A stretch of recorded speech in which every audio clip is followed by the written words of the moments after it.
তো নমস্কার বন্ধুরা, আপনার এই প্রিয় একটা চ্যানেল গার্ডেন টিপস অ্যান্ড ট্রিক্সে আপনাদের সবাইকে স্বাগত। তো আজকে যে গাছটা নিয়ে কথা বলবো সেটা কিন্তু খুব প্রিয় একটা কিন্তু গরমের গাছ বলতে পারো। এই গ্রীষ্মকাল বা গরম সময়ে ভীষণ সুন্দর কিন্তু এর মধ্যে ফুল ফুটে থাকে এবং যারা যারা কিন্তু বাগান করতে ভালোবাসে তাদের বাগানে কিন্তু এই ফুলটা কিন্তু থাকবে বা বলতে পারো খুব সুন্দর রূপে কিন্তু একটা ওরা ভালোবেসে কিন্তু এটা লাগাবে, যার নাম হলো কাঠগোলাপ বা আমরা এটাকে স্বর্ণচাপা বা কাঠগোলাপ, হয়তো এটাকে আমরা চম্পা নামও অনেকজনে বলে, কিন্তু এটাকে কাঠগোলাপ বা কাঠগোলাপি বলে আমাদের এখানে বেশিরভাগ লোকে কিন্তু বলে থাকে। তো এই ফুলগুলো কিন্তু ভীষণ সুন্দর হয় এবং দারুণ দারুণ কিন্তু অনেক কালারে কিন্তু এখন পাওয়া যাচ্ছে। তো এই দেখুন, এখানে কিন্তু প্রায় এটা ১ বছর হলো, ১ থেকে ১.৫ বছর হলো আমি এটা লাগিয়েছিলাম। তো এখনও কিন্তু এটা গ্রোথটা চলছে আর এটা কিন্তু আরও কোডেক্সগুলি আরও মোটা হবে আর আরও বড় হবে। তো আমার যদি চ্যানেলে আপনারা নতুন হয়ে থাকেন অবশ্যই কিন্তু লাইক শেয়ার সাবস্ক্রাইব করে পাশে থাকবেন, তাহলে কিন্তু আরও নতুন নতুন কিন্তু ভিডিও যেরকম বাগান রিলেটেড বা অন্যরকম টিপস, যেখানে গাছ কিন্তু খারাপ হয়ে যাচ্ছে বা গাছের কিন্তু কোনো রকমভাবে রোগগুলি সারানো যাচ্ছে না, তার জন্য কিন্তু এর ভালো ভালো উপকারী এবং তথ্য কিন্তু আপনারা আমার চ্যানেলের মাধ্যমে জানতে পারবেন। তো অবশ্যই কিন্তু পাশে থাকবেন। তো দেখুন, গোলাপ যেমন ফুটছে তারই কিন্তু আরেকটা নামে কাঠগোলাপ, তারও কিন্তু সৌন্দর্য ফুটে আছে।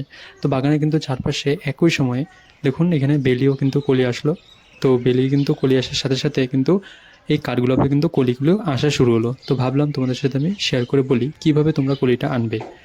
আমি কিন্তু বিশেষ কোনো এরকম যত্ন করিনি, শুধু শীতের পর আমি একটা মিক্স খাওয়া দিয়েছিলাম, যেখানে নর্মালি রেশিওর মধ্যে আমি ভার্মিকম্পোস্ট আর অল্প শিংকুচি, তার সাথে আমি আপনারা চাইলে যেটা হলো চা পাতার যে গুঁড়ো বা চা পাতা যে আমরা বেরোয়, সেটাকে আমি রেখে দিলে কী হয়, এই গাছ কিন্তু অনেক সুন্দরভাবে নাইট্রোজেন আর অন্য অন্য মাইক্রোনিউট্রিয়েন্টস কিন্তু কাজ করে। এর সাথে আমি অল্প করে যে কলার খোসা সেটাকে আমি গুঁড়ো করে প্রথমে শুকিয়ে তারপর গুঁড়ো করে এটাকে আমি পাউডার বা ডাস্ট ফর্মে বা আপনারা চাইলে এমনও কিন্তু দিতে পারেন, কেটে ২-৩ পিস করে কিন্তু মাটির সাথে রেখে দিতে পারেন, ভালো কিন্তু কাম করে। কিন্তু এটা একটা প্রবলেম দেখলাম, অনেক রকম কিন্তু পিঁপড়ে বা অনেক রকম কিন্তু দেখা দিতে পারে, পিঁপড়ে বা পোকা বলতে পারেন, অনেক রকম কিন্তু পোকামাকড় কিন্তু অ্যাটাক করে গাছকে আর অনেকটা কিন্তু দুর্বল করে। তাই আমি পাউডার হিসেবে এই 3টা জিনিস, 3 থেকে 4টা জিনিস, যেটা হলো ভার্মি কম্পোস্ট, কাউডন কম্পোস্ট আমরা নিতে পারেন। তারপরে আমি দিই হলো যেটা বোন মিল, আর এই কলার বাকলার যে গুঁড়ো করে দিতে পারেন।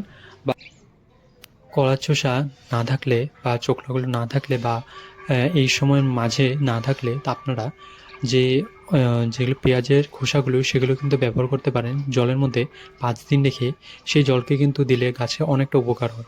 তো কেমন লাগলো ভিডিওটা অবশ্যই জানাবেন, পাশে থাকবেন বন্ধুরা, ধন্যবাদ।